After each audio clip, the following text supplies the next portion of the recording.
धन्यवाद।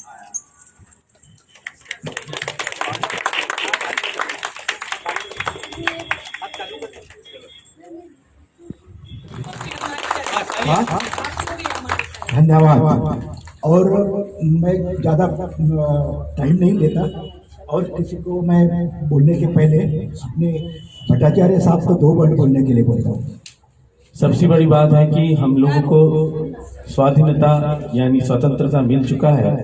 इतने साल हो गए, 77 ईयर सेलिब्रेशन, पर अभी भी मुझे ऐसा लग रहा है, कहीं भी देखता हूँ तो स्वाधीनता का जो असली मतलब है वो हम सबको कितना मालूम है इसके बारे में ज़रा शक है। क्योंकि लिबर्टी जिनको हम इंग्लिश में बोलते हैं, वो उसका रेंज कहाँ तक है, मैं कितना लिबर्टी ले सकता हूँ।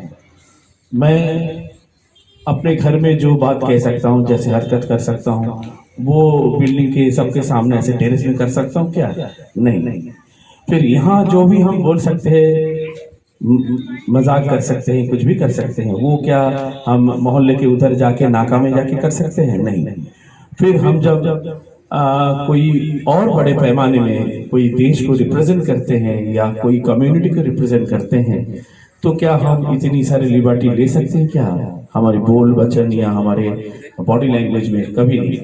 क्योंकि हमको सोचना पड़ता है कि we are representing our country, our community. आप जितने ऊपर से नीचे आएंगे, कंट्री, कम्युनिटी, फिर धीरे धीरे लोकेलिटी यानी बिल्डिंग। अगर मैं जाके सामने कुछ भी हरकत करूँ, अच्छा या बुरा, तो लोग बोलेंगे शिवम बिल्डिंग का एक आदमी आया था, उन्होंने ऐसा करके दिखाया, तो उसमें भला बुरा जो भी होता है। फिर जाके और थोड़ा दूर मलाड में जाके करेंगे तो बोलेंगे चारकोप का एक आदमी आके हमारे साथ ऐसा बदतमीजी करके गए।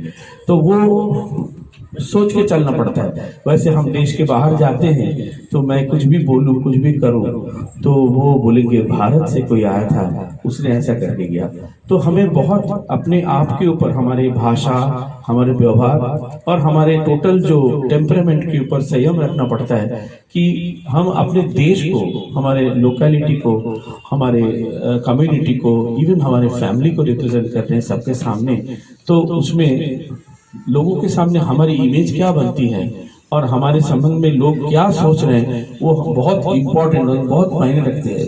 तो इसीलिए हम सबको सबसे पहले अपने परिवार, उसके बाद हमारे मोहल्ला, बिल्डिंग, फिर हमारे राज्य और राष्ट्र के बारे में सोच के हमें एक एक कदम रखना है। और जो भी हम करेंगे ये सोच के कि ये काउंट हो रहा है, कोई ना कोई देख रहा है हमको। मैं ऐसा सोचूं कि मैं कुछ भी बोलते जा रहा हूँ, कुछ भी भाषा व्यवहार कर रहा हूँ, कि मैंने वॉचमैन के साथ भी अगर मैंने बदतमीजी से बात किया तो भी कोई तो देख रहा है। वो सीसीटीवी ऊपर से चल रहा है, तो ऊपर से सब देख रहे हैं कि मैं ऐसे, मेरे सामने जो है मेरे साथ काम कर रहे हैं उनके साथ ये कर सकता हूँ, तो मैं जिनके साथ काम कर रहा हूँ वो भी मेरे साथ ऐसे ही व्यवहार देंगे।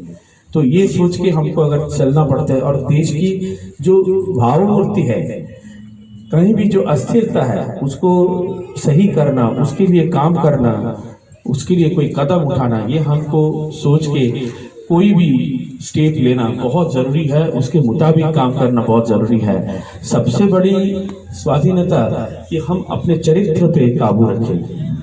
अगर एक एक आदमी अपने अपने चरित्र पे काबू रखे तो वो एक एक करके सारा देश को समृद्ध कर सकता है। इतना मेरा ख्याल है।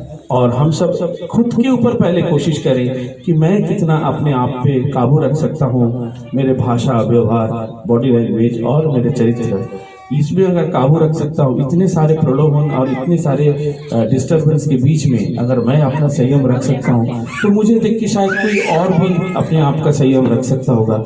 ऐसे करते करते एक बिल्डिंग, एक मोहल्ला, एक राष्ट्र, एक राज्य धीरे धीरे सुधर जाएंगे और एक दिन हमारे देश की इमेज बाहर की तरफ लोग सोचेंगे कि हाँ ये भारत के रहने वाला है, इनकी बात कुछ और होते हैं।